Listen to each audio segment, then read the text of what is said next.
किस्मत, मेरी ननद रोज़ रोज़ दुल्हन बनकर बाथरूम में चली जाती थी। जब मैंने उससे पूछा कि तुम ऐसा क्यों करती हो, तो उसने मेरे पैर पकड़ लिए और रो रो कर कह रही थी कि भाभी, किसी को मेरे बारे में कुछ नहीं बताना, वरना मेरी ज़िंदगी बर्बाद हो जाएगी। मैं रोज़ रोज़ अपनी ननद की इन हरकतों से बहुत तंग आ चुकी थी कि क्या इसका दिमाग ख़राब हो गया है जो कि रोज़ ऐसी बेहुदा हरकत करती है। मुझे लगा इसकी उम्र 30 साल हो गई है और अभी तक शादी नहीं हुई है, इसलिए यह पागल हुई जा रही है शादी करने के लिए। लेकिन मेरे ससुर को क्या हो गया था, इन्हें अपनी जवान बेटी की शादी की चिंता नहीं है, जबकि उसके छोटे भाई की शादी पहले ही कर दिया। जब मैंने सच्चाई जानने की कोशिश किया तो मेरे पैरों तले ज़मीन निकल गई। क्या कोई बाप, मेरी शादी जिस घर में हुई थी उसमें मेरे ससुर, मेरी बीमार सास और मेरी बड़ी अविवाहित ननद रहती थी। मेरे पति दूसरे शहर में काम करते थे। मेरे ससुर एक कंपनी में वर्कर थे। मेरी सास को पैरालिसिस का अटैक था। उनका आधा शरीर काम नहीं करता था, वह बोल भी नहीं पाती थी। मेरी एक बड़ी ननद थी जो मुझे बहुत प्यार करती थी। हमारा रिश्ता बहनों की तरह था। मेरी ननद ज़्यादा सुंदर नहीं थी, सांवले रंग की थी। उसकी उम्र 30 साल हो चुकी थी, लेकिन वह अभी तक कुंवारी थी। मेरे पति अपनी बहन से 5 साल छोटे थे, लेकिन फिर भी उनकी शादी मेरे ससुर ने कर दिया था। मेरे पति पढ़े लिखे थे, लेकिन मेरी ननद पढ़ी लिखी नहीं थी। इन सब के बावजूद मेरा और मेरी ननद का रिश्ता बहुत अच्छा था। हम सहेलियों की तरह साथ रहते थे, लेकिन कुछ दिनों से पता नहीं मेरी ननद को क्या हो गया था। वह मुझसे ज़्यादा बातें नहीं करती थी, मुझसे अलग अलग रहती थी। मैं उसके पास जाती तो वह मुझे कहती, भाभी जाओ, मेरे पास क्यों आती हो, अपना काम करो, वरना मैं जा रही हूँ। मैं उसके कमरे से बाहर निकल आती थी। पहले वह मुझसे कहा करती थी कि भाभी, मैं भाई से 5 साल बड़ी हूँ, लेकिन अभी तक मेरी शादी नहीं हुई है। क्या मैं इतनी बदसूरत हूँ? पापा अक्सर मुझसे नाराज़ रहते हैं, बोलते हैं पता नहीं इस बदसूरत की शादी कब होगी, कब तक इसे बैठा कर पालना पड़ेगा।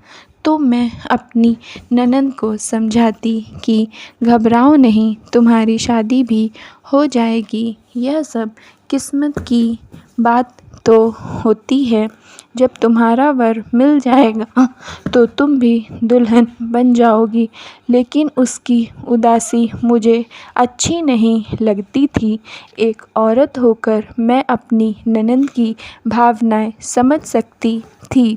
क्यों उसे उदासी महसूस होती थी, क्यों वह दुखी रहती थी। लेकिन अब वह कुछ दिनों से अजीब हरकतें कर रही थी।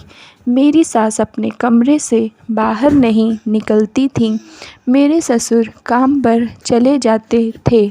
मैं अपने घर के काम में लग जाती थी, तो मेरी ननद चुपचाप मेरे कमरे में जाती, मेरी अलमारी से शादी का जोड़ा निकालती और उसे देखती रहती थी। जैसे ही मैं कमरे में पहुंची, वह मुझसे बिना कुछ कहे मेरा लहंगा मेरी अलमारी में रख कर चली जाती थी। कुछ दिनों बाद मेरी ननद ने मेरे कमरे में आना बंद कर दिया था। एक दिन अपना रसोई का सारा काम ख़त्म करके मैं उसके कमरे में पहुंच गई। वह अपने कमरे में नहीं थी। मैंने उसे आवाज़ दिया लेकिन वह नहीं बोली।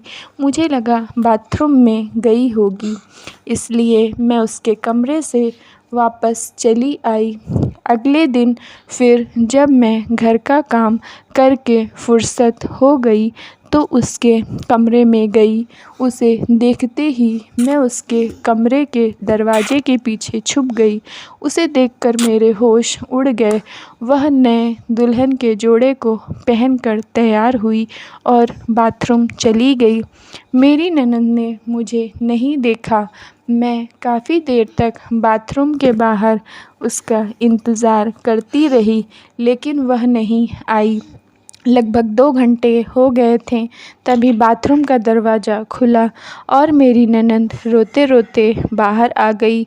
मैं उसके पास गई, पूछा, यह सब क्या कर रही है? आपका दिमाग खराब हो गया है? दुल्हन के जोड़े को क्यों पहना है और इसे पहनकर बाथरूम में क्या करने गई थी? वह रोती हुई बोली, भाभी, आज मेरी शादी नहीं हुई, क्या मैं कुंवारी मर जाऊंगी? मैंने कहा, यह सब मैं घर में बता दूंगी, तुम क्या करती हो? मेरी ननद ने मेरे पैर पकड़ लिए और बोली, भाभी, इन सब के बारे में पापा को नहीं बताना, वरना मैं ज़िंदगी भर कुंवारी रह जाऊंगी। मेरी ज़िंदगी बर्बाद हो जाएगी। मैंने उससे ज़्यादा कुछ नहीं पूछा, लेकिन अंदर ही अंदर उसकी सच्चाई जानने के लिए प्रण कर लिया।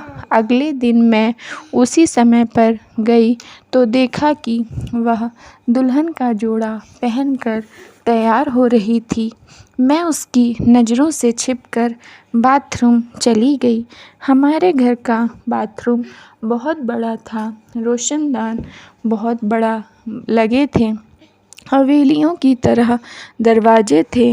अंदर ही वॉशिंग मशीन भी रखी थी। मैं उस वॉशिंग मशीन के पीछे छिपकर बैठ गई। थोड़ी ही देर में मेरी ननद बाथरूम में आई और दरवाज़ा बंद कर लिया। वहाँ का नज़ारा देखकर मैं चकरा रही थी। मैंने देखा अंदर एक पंडित थे, एक बुजुर्ग व्यक्ति थे, दूल्हा था। मेरी ननद दुल्हन बनकर आई थी। वह दूल्हे के पास बैठ गई। पंडित जी ने शादी करवाई। मैं सब अपनी आँखों से देख रही थी। शादी संपन्न हो गई। दूल्हा, बुजुर्ग व्यक्ति और पंडित सब चले गए। मेरी ननद बाथरूम से बाहर निकली और आज बहुत खुश थी। मैं भी उसके पीछे पीछे बाथरूम से बाहर आ गई। वह मुझे देखकर चौंक गई। बोली, भाभी, आप बाथरूम में क्या कर रही थीं? मैंने कहा, मैंने सब कुछ देख लिया है। अब तुम मुझे बताओ, ये सब क्या चल रहा है? कौन था वह दूल्हा, पंडित और बुजुर्ग व्यक्ति? मैं अभी घर में सबको बताती हूँ कि आपने चोरी छिपे शादी कर लिया है। एक बार भी अपने माता पिता के मान सम्मान के बारे में नहीं सोचा। मेरी ननद ने कहा, भाभी, मैं जानती हूँ आप मुझे बहुत प्यार करती हो, लेकिन आपको एक बहुत बड़ा सच नहीं पता है। जब मैं पैदा हुई उसके कुछ दिनों बाद मेरे पिता इस दुनिया को छोड़कर चले गए। मेरी माँ ने कुछ दिनों बाद अपने नौकर से ही शादी कर लिया, जो कि आज मेरा सौतेला बाप है। वह मुझसे पहले तो प्यार करता था, लेकिन जब उनका बेटा पैदा हो गया तो वह अपने बेटे के प्यार में अंधे हो गए। वह मुझसे बहुत नफ़रत करने लगे। उनका बेटा भाभी, आपका पति मेरा सौतेला भाई है और आप मेरी सौतेली भाभी हो।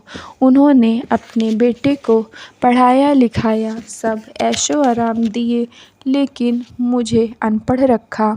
मेरा सौतेला बाप मेरी शादी नहीं करना चाहता है।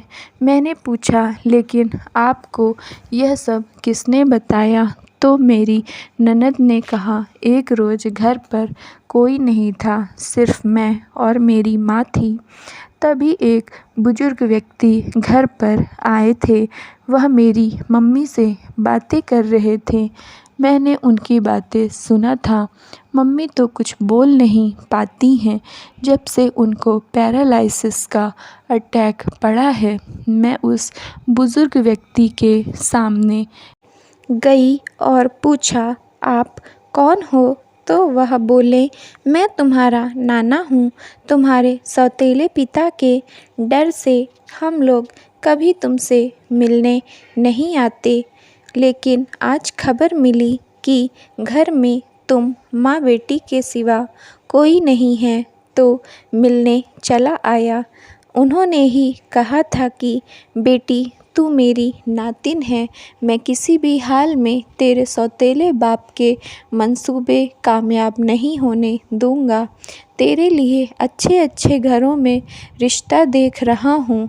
उस आदमी की वजह से मेरी बेटी का बीपी हाई हुआ और पैरालिसिस का अटैक पड़ गया। मेरी बेटी की ज़िंदगी तो बर्बाद हो गई, लेकिन मैं अपनी नातिन की ज़िंदगी बर्बाद नहीं होने दूंगा। जैसा मैं कहता जाऊं तुम वैसा करती जाना। वह बुज़ुर्ग व्यक्ति मेरे नाना हैं, जो कि मेरी शादी करवा रहे हैं। मैंने उनसे पूछा, आपने मुझे पहले कभी यह सब नहीं बताया? तब उन्होंने कहा, बेटी, मैं तेरे सौतेले बाप की धमकियों से डर गया था, इसलिए इतने सालों में मैं तुम लोगों से मिलने नहीं आया, क्योंकि उसने हमें जान से मारने की धमकी दिया था। लेकिन जब मुझे पता चला कि वह तुम्हारी शादी नहीं होने दे रहा है, तब मैंने निश्चय किया कि मैं तुम्हारी ज़िंदगी बर्बाद नहीं होने दूंगा।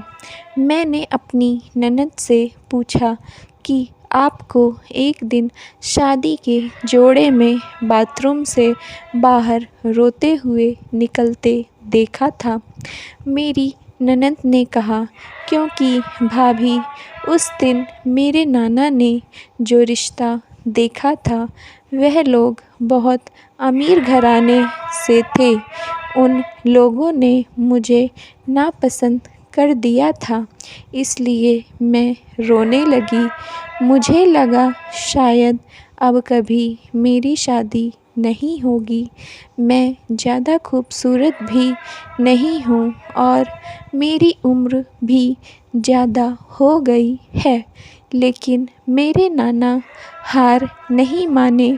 वह मेरे लिए दूसरा रिश्ता लेकर आए, जो कि आज आपने देखा, जिससे मेरी शादी हो गई है। मैंने पूछा, लेकिन वह लड़का तो आपको बिना अपने साथ लिए चला गया।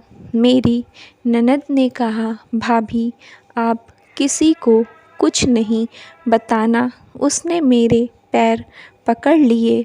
मैंने कहा, ठीक है, कुछ नहीं बताऊंगी। वह बोली, भाभी, अगर मैं चुपचाप अपने पति के साथ चली जाती, तो मेरे सौतेले पापा मेरी मम्मी को बहुत परेशान करते। इसलिए कल मेरे पति शादी की फ़ोटो और पंडित को लेकर आएंगे। ज़रूरत पड़ी तो पुलिस भी बुलाएंगे, क्योंकि अब मैं उनकी पत्नी हूँ। वह सबके सामने मुझे विदा करवा के ले जाएंगे। मुझे अपनी ननद की किस्मत पर दया आ रही थी कितना कुछ उसके साथ हुआ। वह मेरी सौतेली ननद थी तो क्या हुआ, मैं उसको और वह मुझे बहुत प्यार करती थी। इस तरह मेरी ननद की विदाई हो गई, लेकिन मैं यह जानकर खुश हूँ कि उसका रिश्ता अमीर ख़ानदान में हुआ है। उसने बहुत दुख झेले हैं, अब उसकी किस्मत में खुशियाँ ही खुशियाँ हों।